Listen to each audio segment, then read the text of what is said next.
गोजोन फुंबिलिनि बयनिसिमबो आंनि अननाय सिबिनायखौ जासिहरफिननानै दिनैनि फुंबिलिनि रादाबखौ आं फरायनो आखायाव लाबाय। आसा खालामो आंनि रादाब फरायनायखौ नोंथाङा जोबजासिम खोनासंगोन।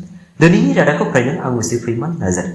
हाग्रा बिफाननि EM रनजित बसुमतारी बिथाङा बिटिआरआ 14 खालार खालि 10 लाख दंफां फुलि गायनानै जिनिस वार्ल्ड रेकर्ड खालामनो नागिरनाय जायगायाव थांनानै खौरां बिजोंनि सिगाङाव बुङोदि 10 लाख दंफां फुलि गायनानै जिनिस वार्ल्ड रेकर्ड खालामनो नाजानाया थारै 100% साक्सेस जागोन। नाथाय बे दंफां फुलिफोरखौ मैदेरफोरनिफ्राय बोरै रैखा खालामनो हायो बेखौ उनाव सानसिगोन होननाबो बिथाङा खौरां बिजोंनि गेजेरजों फोरमायो।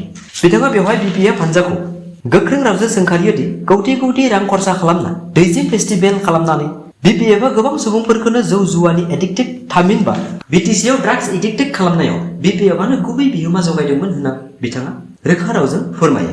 आरो बेवहाय बिथाङा BPFनि गांखंनि दैदेनगिरि निकुन्जखौ 50-50 नि स्पेलिंखौनो बुंनो हायैनि थाखाय बेबायदि सुबुंनो हारिनि जेबो बिबान लाना खामानि मावनो हानाय नङा होननाबो बिथाङा फोरमायो। बेजों लोगोसे आथिखालाव हाग्रामानि अबस्थाया दै गुदुङाव एम्बु बंलानि अबस्था होननानैबो बुंबावो।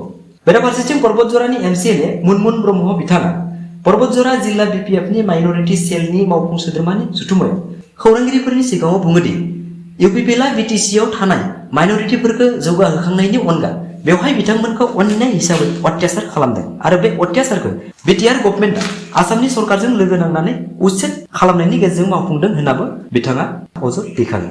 ओंखायनो जाय प्रमद बर'नि BTR सरकारा माइनरिटि सुबुंफोरनि रांखान्थि आरो मान सन्मानखौ होनो हायाखै बेखौ फिन BTCआव लाबोफिननो थाखाय BTC एकर्डनि दफायाव लिरनाय थानाय 2003 मायथाइनि 10 फेब्रुवारिनि जायखिजाया सुबुङानो थारै BTCआव दङमोनब्ला बिथांमोना BTCनिनो थागिबि होनना मख'नाय थानायखौ मोजाङै मावफुंनो थाखाय बारग' BTCनि चिफ हाग्रामा महिलारिखौनो सरकाराव लाबोफिननांगौ होनना बिथाङा खावलायो।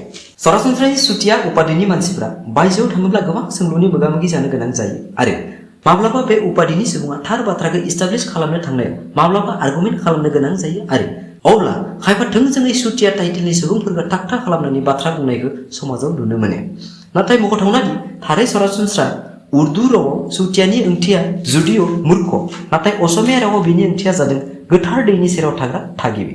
नाथाय गोबाङानो बेनि ओंथिखौ मोनथियैनि थाखाय सुथियाखौ सुथिया नांग्रा हिसाबै बाहायना माब्लाबा नांज्लाय खमज्लाय खालामबोबाय थानायखौ नुनो मोनो। नाथाय मैया बे उपाधिनि सायाव आसामनि गिबि मन्त्रि डक्टर हेमन्त बिश्व शर्मा बिथाङा बे उपाधिखौ सोरबा सुथिया होनना थागथा खालामबाय थायोब्ला बिथाङा जेलावबो थांनो गोनां जानोबो हागौ होनना फोरमायो आरो बेनि थाखाय मोनसे आयेन दानायनिबो बाथ्रा सुथिया माहारि सुबुंफोरनि सिगाङाव बिथाङा रोखा रावजों फोरमायो।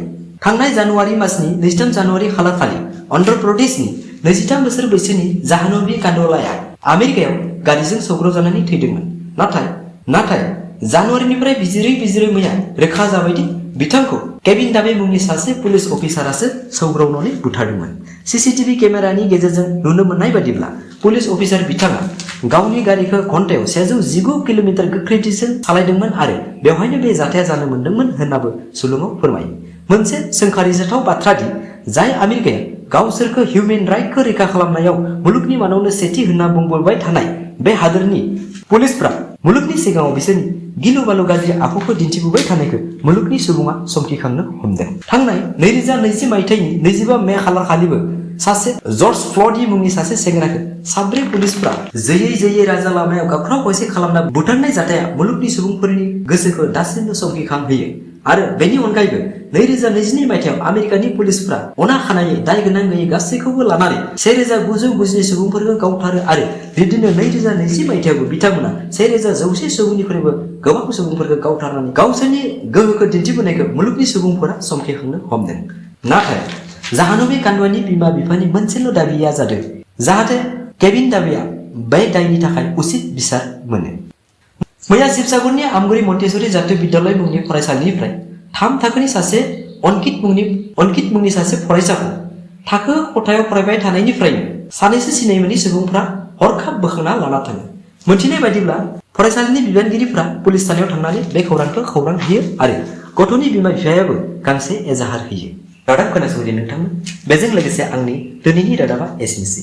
नोंथाङा आंनि रादाबखौ अननानै जोबजासिम खोनासंनायनि थाखाय आंनि गोसो गोरबोनि अननाय आरो सिबिनायखौ फिन नोंथांनो जासिहरफिनानै आंनि गोदानथार SP बड' निउस चेनेलखौ नोंथाङा दिनैसिमबो साबस्क्राइब खालामाखैब्ला अननानै साबस्क्राइब आरो रादाबखौ मोजां मोनदोंब्ला अननानै लाइक आरो शेयार खालामनो थाखाय गुरै खावलायहरनाय जाबाय। एसेनोसै, गोजोन्थों।